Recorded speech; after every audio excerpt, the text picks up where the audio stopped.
Hello friends, अगर आप BEd second year के स्टूडेंट हैं तो इस क्लास को लास्ट तक जरूर देखिएगा। जैसा कि आप सबको पता है, अपने चैनल पर बीएड सेकेंड ईयर क्लासेस की जो ये सीरीज शुरू हुई है, इसमें आज हम लोग पार्ट 2 मतलब प्रछन्न पाठ्यचर्या पर बात करेंगे। पहले वीडियो के लिंक नीचे डिस्क्रिप्शन में है और इसकी जो पीडीएफ है फर्स्ट क्लास की वो टेलीग्राम ग्रुप पर दे दी गई है। और इस वीडियो की जो पीडीएफ है ये क्लास खत्म होने के बाद आपको टेलीग्राम ग्रुप पर मिल जाएगी, जिसका लिंक जो है वो नीचे डिस्क्रिप्शन में है। तो आपका टाइम बिल्कुल भी ना वेस्ट करते हुए हम लोग बढ़ेंगे। बिल्कुल हैंडमेड नोट्स हैं और टॉपिक वाइज बड़ी आसान लैंग्वेज में यहां पर मैं प्रिपेयर कर रहा हूं। तो आप लोग वीडियो को लास्ट तक देखिएगा और चैनल को भी भैया सब्सक्राइब जरूर कर देना। आपके लिए इतनी ज्यादा मेहनत जो है वो मैं कर रहा हूं। तो यहां पर अगर आप देखोगे तो आज का जो टॉपिक है वो प्रछन्न पाठ्यक्रम है। तो सबसे पहले बात आती है कि प्रछन्न पाठ्यक्रम किसे कहते हैं। तो प्रछन्न पाठ्यक्रम को किसी अध्यापक के बजाय विद्यालय द्वारा जो है वो पढ़ाया जाता है। छात्रों को कुछ ऐसा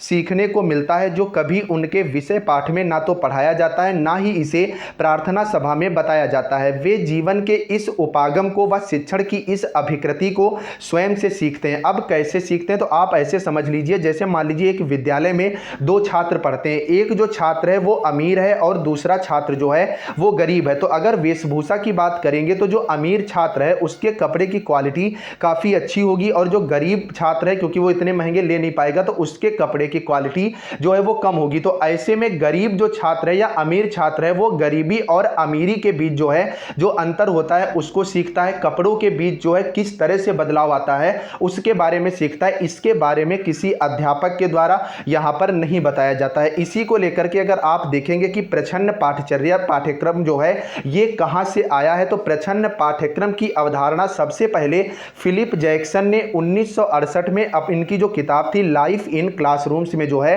वो दी थी। इन्होंने स्पष्ट रूप से कहा था कि प्रछन्न पाठ्यक्रम एक व्यापक अर्थ में पूर्ण है, जिसमें सभी प्रकार का अबूझ और अनजाने ही प्राप्त ज्ञात मूल्यों व विश्वासों का समावेश होता है, जो विद्यालयों व कक्षाओं की अधिगम प्रक्रिया का जो है वो अंश होते हैं। अब मेन चीज आती है, आप कोई भी अगर टॉपिक लिख रहे हैं तो उसमें कम से कम 2 इंपॉर्टेंट परिभाषाएं जो है वो आपको देनी ही देनी है, क्योंकि परिभाषा के आपको अलग से जो है वो एक्स्ट्रा नंबर यहां पर प्रोवाइड कराए जाते हैं। तो अगर आप प्रछन्न पाठ्यक्रम की बात करोगे तो रेमंड हॉर्न के अनुसार प्रछन्न पाठ्यक्रम एक व्यापक अनुभाग है जिसमें सभी अपरिचित व अक्सर अघोषित ज्ञान, मूल्य व विश्वास शामिल होते हैं, जो कि विद्यालयों व कक्षाओं में अधिगम प्रक्रिया का जो है वो एक अंश होते हैं। ये कहा है आपके रेमंड हॉर्न जी ने। अगर आप यहां पर देखोगे जिस दिन क्लास हो रही है उसी दिन बाकायदा नोट्स जो है वो मैं प्रिपेयर कर रहा हूं। तो यार इसके लिए आप लोग चैनल को जरूर सब्सक्राइब करो, वीडियो को लाइक करो। आज के भी वीडियो का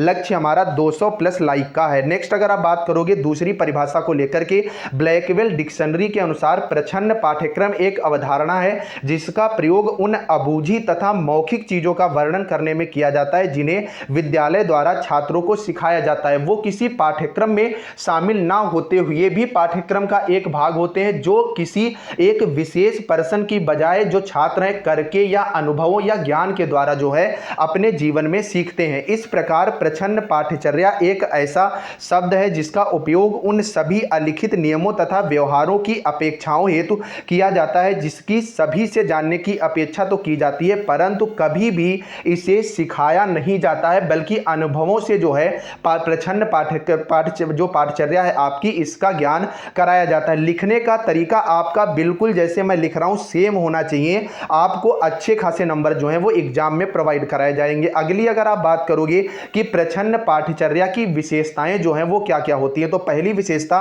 प्रछन्न पाठ्यचर्या सामान्यतः छात्रों, शिक्षकों तथा वृहद समाज द्वारा अनजानी व अपरिचित होती है। इसके किसी भी तरह से कह दो आपके सिलेबस में शामिल होगा या इसकी किसी तरह की परीक्षा होगी तो ऐसा कुछ भी नहीं होता है, बल्कि पूरी तरह से जो प्रछन्न पाठ्यचर्या है आपकी ये अनजान और अपरिचित होती है। दूसरे अगर पॉइंट की आप बात करोगे, प्रछन्न पाठ्यचर्या विद्यालयी संस्कृति द्वारा पूर्ण रूप से जो है वो प्रभावित होती है, जिसका अभी मैंने उदाहरण आपको वेशभूषा को लेकर के दिया हुआ है। तीसरे पॉइंट में सांस्कृतिक मूल्यों व सांस्कृतिक अपेक्षाएं प्रछन्न पाठ्यक्रम का अभिन्न अंग है। विद्यालय जहां स्थित होता है उसकी अपनी विशिष्ट संस्कृति होती है जो प्रछन्न पाठ्यचर्या को आकार देती है। अब इसमें और भी चीजें होती हैं, जैसे मान लीजिए 2 मॉन्टेसरी स्कूल हैं, एक में ड्रेस का कलर कुछ और है, एक में ड्रेस का कलर कुछ और है। तो ऐसे में वो जब दोनों छात्र मिलते हैं तो दोनों एक दूसरे पर अपना अपना प्रभाव जमाने की कोशिश करते हैं। जैसे वो कहता है मेरे यहाँ ब्लैक पैंट चल रही, कोई कह रहा है रेड चल रही है, तो पहला स्टूडेंट कहेगा कि ब्लैक जो है वो अच्छा कलर है, दूसरा कह रहा है रेड अच्छा नहीं लगता।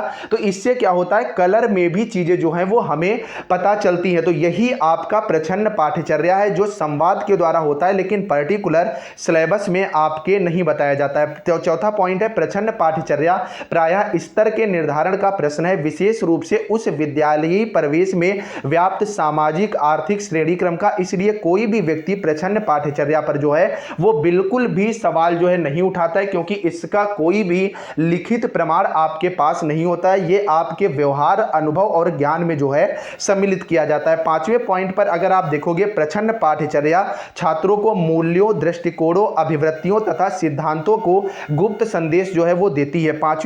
छठे पॉइंट में आपका है प्रच्छन्न पाठ्यचर्या को विद्यालय के समाजीकरण के रूप में समझा जा सकता है। कुछ तरीकों से यह भी कहा जा सकता है कि प्रच्छन्न पाठ्यचर्या नियमित पाठ्यचर्या से भी अधिक महत्वपूर्ण है, लेकिन पाठ्यक्रम को ध्यान में रखते हुए प्रच्छन्न पाठ्यचर्या जो है वो नियमित पाठ्यचर्या से कम महत्वपूर्ण है। लेकिन व्यवहारिक क्षेत्र में अगर आप बात करोगे तो प्रच्छन्न पाठ्यचर्या का नियमित पाठ्यचर्या से जो है वो ज्यादा महत्व है। अब हम लोग डायग्राम से बात करेंगे कि प्रच्छन्न पाठ्यक्रम को निम्न प्रकार से जो है वो समझा जा सकता है। तो यहां पर बाकायदा आपके लिए डायग्राम जो है वो तैयार किया गया है। सेम आप डायग्राम लिखाइएगा, अच्छे तरीके से आपको नंबर जो है वो दे दिए जाएंगे। तो अपने ही चैनल से भैया हैंडमेड नोट्स हैं, एक कमेंट आप लोग जरूर करिएगा कि आपको क्लास कैसी लग रही है। और दूसरी चीज भैया, आपके लिए वर्क कर रहा हूं तो चैनल सब्सक्राइब कर लेना। और इस वीडियो का लक्ष्य 200 लाइक्स रखा गया है, बाकायदा हर चीज आपको टाइम पर मिल रही है, तो इसको शेयर आप लोग जरूर कर देना। तो सीधे हम लोग बढ़ेंगे। तो सबसे पहले जो प्रच्छन्न पाठ्यचर्या है तो ये कहां से होती है, तो पहली चीज आती है आपका स्टाफ। जब आपका स्टाफ आ जाता है तो स्टाफ में आपका क्या क्या होता है, पहली चीज तो आपका छात्र होता है, दूसरी चीज आपकी विद्यालयी संस्कृति होती है। तो स्टाफ से क्या क्या प्रभावित होता है, छात्र व स्टाफ के मध्य अंतर किया। अब इसमें क्या होता है, छात्र और स्टाफ के मध्य अंतर किया कैसे होती है, जैसे स्टाफ में आपके शिक्षक भी आते हैं, आपका बाबू भी आता है। बाबू मान लीजिए गांव से संबंधित है और जो आपका शिक्षक है वो शहर से संबंधित है। तो जो बाबू बात करेगा वो गांव की लैंग्वेज में बात करेगा, तो उसका आप पर अलग प्रभाव पड़ेगा। हो सकता आप उसकी बातें सुन करके हंसने भी लगे। वहीं जब आपसे शिक्षक बात करेगा तो वो खड़ी बोली में आपसे एक मैनर में बात करेगा, तो इसका भी यहां पर अच्छा खासा जो है वो प्रभाव पड़ता है। दूसरी यहां पर डिजाइन विषय वस्तु का भी आपका अच्छा खासा प्रभाव पड़ता है कि आपका विद्यालय किस तरह से बना हुआ है, उसकी तारीफ किस तरह से स्टूडेंट जो है वो आपसे करते हैं। आपके मिलने वाले, जैसे कोई अच्छे स्कूल में पढ़ता है तो वहां की बिल्डिंग अच्छी है, वहां के टीचर अच्छे हैं,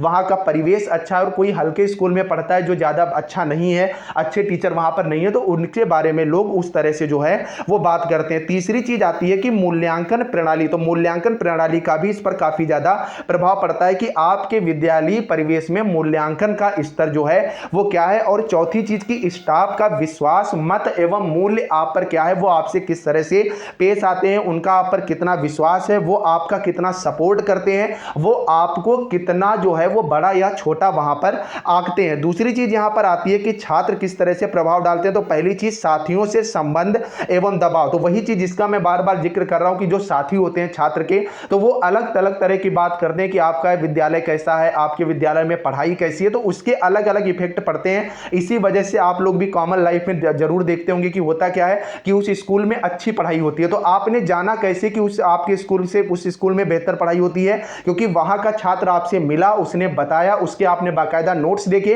तो एक व्यवहारिक ज्ञान के आधार पर, इसके बारे में कोई लिखित प्रमाण आपके पास नहीं है, एक व्यवहारिक ज्ञान के आधार पर आपको यह पता चला कि वहां की पढ़ाई जो है वो अच्छी होती है। दूसरी अगर आप बात करोगे छात्रों की संस्कृति एवं उनका व्यवहार क्या है, उनका बोलने का तरीका कैसा है, वो आपसे कैसे पेश आते हैं, तो इसका भी आप पर अच्छा खासा प्रभाव पड़ता है। और तीसरी चीज की छात्रों की अपेक्षाएं एवं उपलब्धियां क्या है। जैसे आप मान लीजिए एक कंपटीशन की दुनिया में आ गए, जैसे आप बीएड के छात्र हैं, आप टेट सीटेट का एग्जाम दे रहे हैं। अब 2 कोचिंग सेंटर हैं, एक से लगभग 100 बच्चे थे, उसमें से 50 से 60 बच्चों ने टेट क्वालिफाई कर लिया। वहीं दूसरी कोचिंग में भी 100 बच्चे थे और उसमें से केवल 2-3 ही क्वालिफाई कर पाए। तो आप अब किसे चुनोगे, जहां पर ज्यादा सिलेक्शन हुए थे, तो उसके पीछे एक आपका व्यवहारिक ज्ञान है, उसके बारे में आपके पास लिखित साक्ष्य नहीं है, लेकिन जो आपके जानने वाले थे, आपके सगे संबंधी थे, आपके सहपाठी थे, उन्होंने बताया कि उस कोचिंग की अपेक्षा आप अगर दूसरी कोचिंग में जाएंगे तो वहां पर आपको अच्छी खासी पढ़ाई मिलेगी और आपका एग्जाम जो है वो अच्छे तरीके से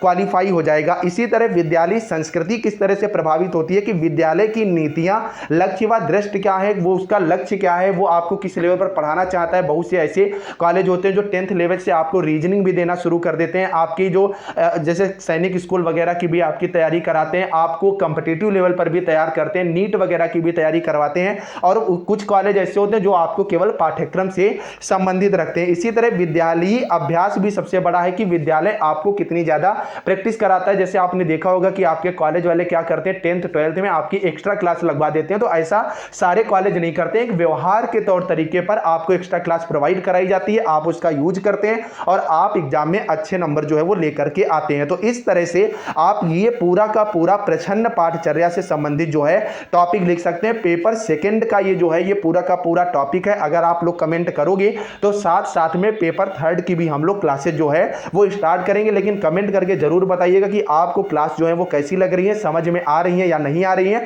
और अगर समझ में आ रही है तो भैया एक शेयर जरूर कर देना, व्हाट्सएप स्टेटस पर लगा देना और चैनल को भाई सब्सक्राइब कर लो। इससे विश्वास बढ़ता है कि आप लोग यार मेरे को सपोर्ट कर रहे हो। तो चलिए फ्रेंड्स, मिलते हैं नेक्स्ट अपडेट के साथ, तब तक के लिए बाय बाय। इसकी पीडीएफ आपको टेलीग्राम ग्रुप पर मिल जाएगी जिसका लिंक नीचे डिस्क्रिप्शन में दिया हुआ है।